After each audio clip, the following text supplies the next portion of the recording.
മഹാത്മാഗാന്ധിയുടെ രക്തസാക്ഷി ദിനമായ ജനുവരി 30-ന് പത്തനംതിട്ടയിൽ SDPI നടത്തുന്ന പരിപാടി NIA-യുടെയും ദേശീയ ഏജൻസികളുടെയും റഡാറിൽ.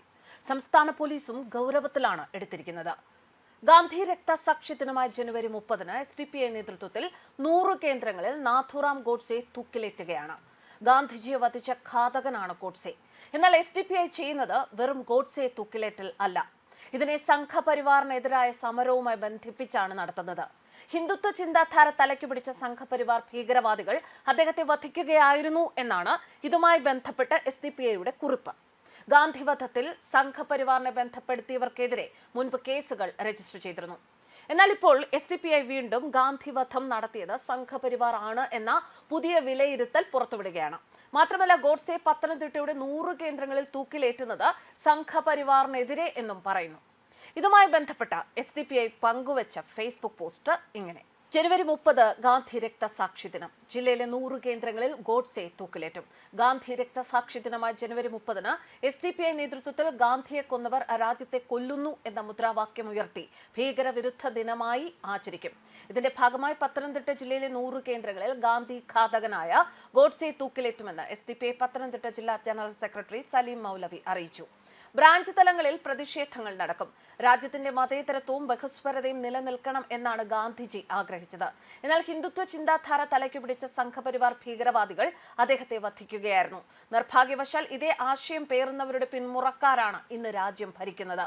ഭരണത്തിന്റെ മറവിൽ രാജ്യത്തിന്റെ ചരിത്രം തിരുത്തി എഴുതിയും ഭരണഘടനയെ വികലമാക്കിയും മതേതരത്വത്തെ കശാപ്പ് ചെയ്തും അവർ ഇന്ത്യയെ കൊല്ലുകയാണ്. രാജ്യത്തിന്റെ ബഹുസ്വരതയും മതേതരത്വവും നിലനിർത്താൻ ജനാധിപത്യ സമൂഹം ഒറ്റക്കെട്ടായി നിലകൊള്ളണമെന്നും അദ്ദേഹം പറഞ്ഞു.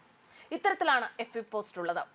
സംഘപരിവാർ വിഭാഗവുമായി നേരിട്ടുള്ള ഏറ്റുമുട്ടലാണ് ഇത്തരം പരിപാടികളിലൂടെ ലക്ഷ്യം വെക്കുന്നത് എന്ന് കരുതുന്നു.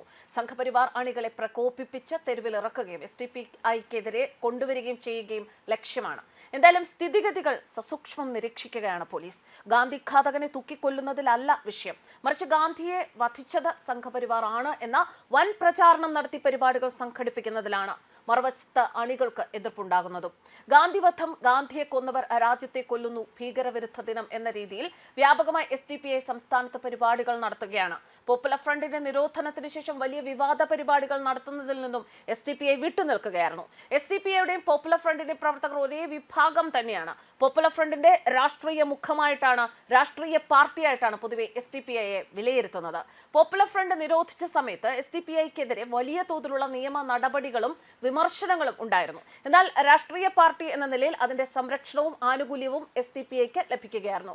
പോപ്പുലർ ഫ്രണ്ടിന്റെ നിരോധനത്തിന് ശേഷം കാര്യമായ പരിപാടികൾ ഒന്നും തന്നെ ഇതുവരെ SDPI സംഘടിപ്പിച്ചിരുന്നില്ല. ഇപ്പോൾ ആദ്യമായിട്ടാണ് സംസ്ഥാന വ്യാപകമായും വിവിധ മറ്റ് സംസ്ഥാനങ്ങളിലും SDPI വലിയ തോതിൽ ഇത്തരത്തിൽ പരിപാടിയുമായി ഇറങ്ങുന്നത്.